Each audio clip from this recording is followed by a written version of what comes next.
What's up everybody, and welcome back to the channel. We finally get Elden Ring this week on the 25th of February. I'm super excited for this game to finally drop. It is a game that I will be supporting on the channel, and that support starts right now with this video. We're gonna have a couple of clips and videos coming out before the launch of the game, as well as post-launch content for it, build guides and that sort of thing. But it's important that we start with a strong foundation and discuss some basics. And I thought today we could spend a short amount of time looking at the different stats that are in the game and essentially what each one of those stats do. So let's go over here. And for the sake of this example, we're going to use the Vagabond, which is one of the 10 character types that you have in the game, or classes rather. And so the point is that stats are important in this game because you will generally build towards a certain kind of character, meaning you will either go for something that's physical based and that most of your damage, if not all, will come from, attacks with a weapon, or you will go for a caster build, which means that either incantations or sorceries will be where the majority of your damage comes from. Or lastly, what you could do is you could opt for some kind of like a hybrid build, which uses a little bit of sorceries and some weapons, or a little bit of incantations and some weapons, or sorceries and incantations, whatever. So the sky's the limit. But generally speaking, you want to aim in one of those directions to see the most success in this. As we know, From Software games are quite difficult. And so generally speaking, you want to be playing towards the strengths of at least one of these kinds of archetypes, so to speak. So when we're looking at stats in the game, basically we have 8 stats in the game, not including your actual level range. Now, looking specifically at each one in turn, level range itself basically determines the level range at which you can get matched with PvP activity in the game or get matched with co-op partners in the game. So you will hardly ever, at least that's been my experience, that you will not be matched with a level 150 in a PvP situation if you're running around as a level 15.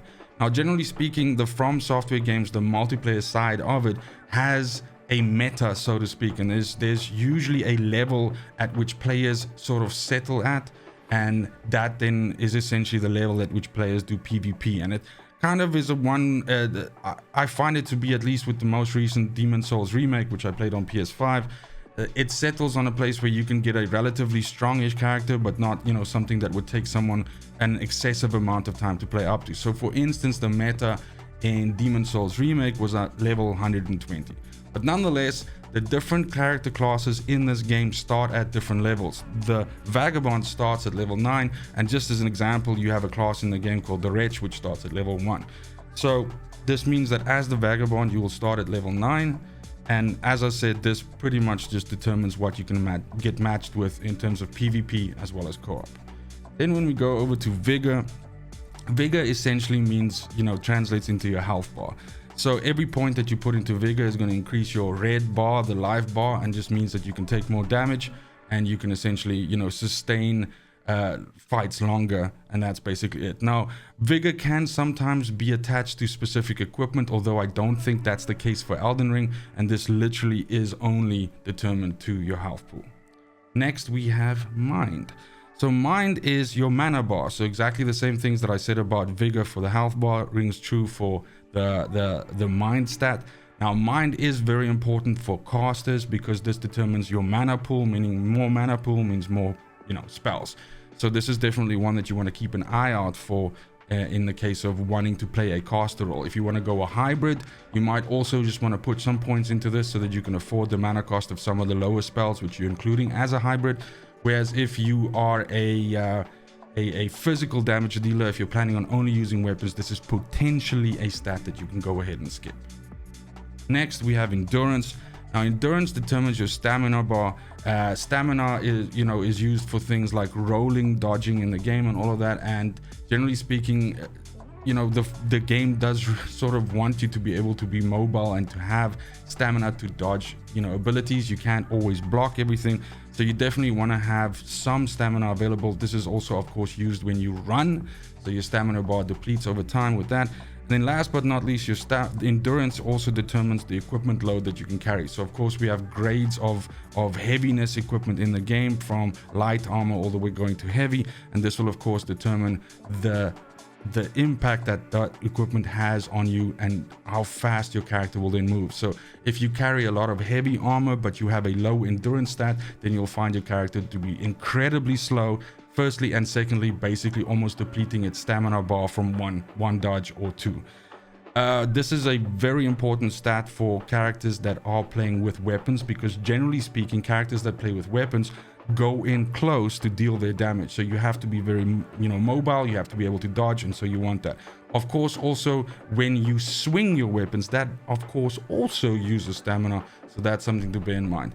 This is less important for casters, a little bit important for hybrids, of course, but almost, not important at all for casters. Although later on you will probably want to put some points into this, because like I said, it really does help with just running and essentially being able to run longer before you are fatigued.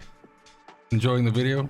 Help me bring more stuff like this to the channel by hitting subscribe, liking the video, maybe sharing it with a buddy. It really does help a lot. Next up we have strength. Now strength is basically your primary damage deal stat for if you want to play with big weapons. So if you're using something like a battle axe, or if you're planning on playing the game in like a two-handed weapon style, then strength is definitely something where you want to be stacking a lot of your stat points into. And this is really not that important for casters on the other end of the spectrum. The other reason that you might want to just keep an eye out on your strength stat is because certain weapons will of course have a strength stat requirement. So this is when you start looking towards a hybrid. Maybe you want to run around with, and I'm just sort of like picking my brain here, but let's say for example you want to be a spellcasting dude that runs around with a longsword. And for example, a longsword could potentially have a strength stat requirement, and so you at least have to put some points in there so that you can unlock the ability to wield a longsword. Then we have dexterity. So dexterity determines how much damage you deal with fast weapons. So that would be something like smaller weapons, or any weapons that have the classification fast. So maybe like something like a scimitar or so.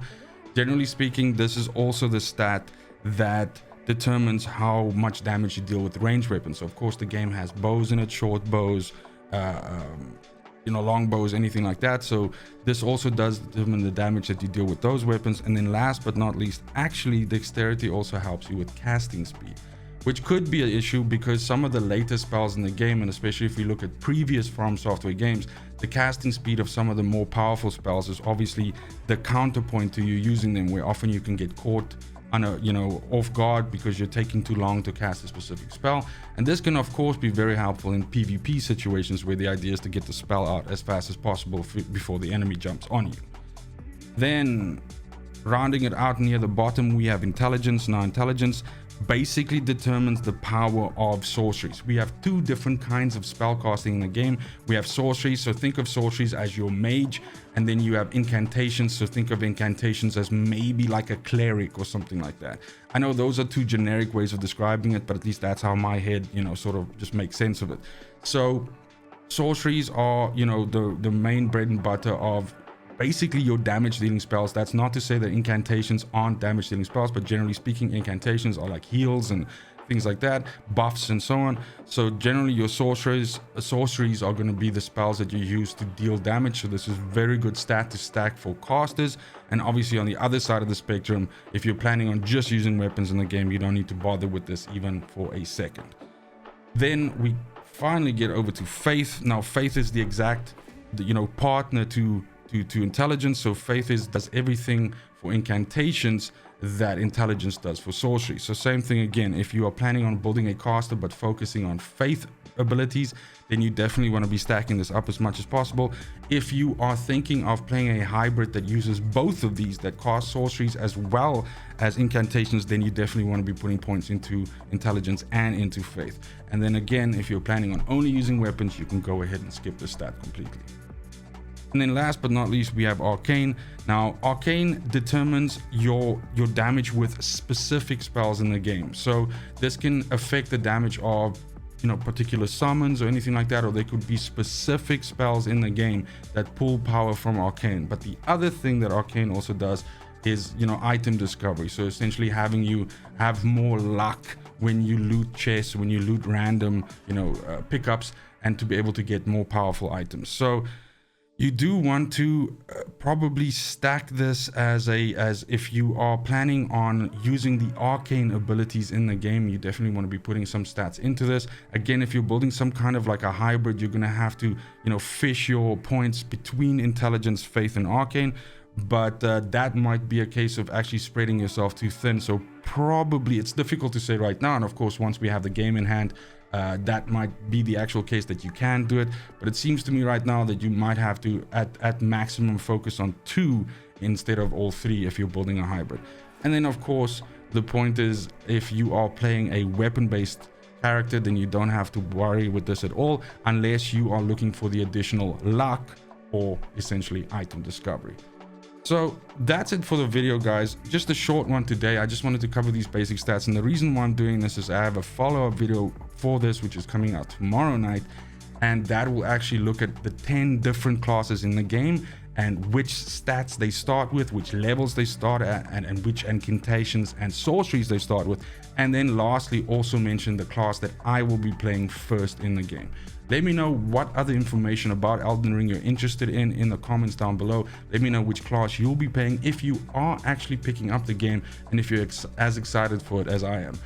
But more than that, thank you so much for watching, especially if you made it this far. And it's just super important to me that you have a fantastic morning, a great afternoon, and a super awesome evening wherever you are in the world. And until next video, fucking cheers. They want the best of me now, best of me now, best of me now, best of me. They want the best of me now, best of me now, best of me now, best of me.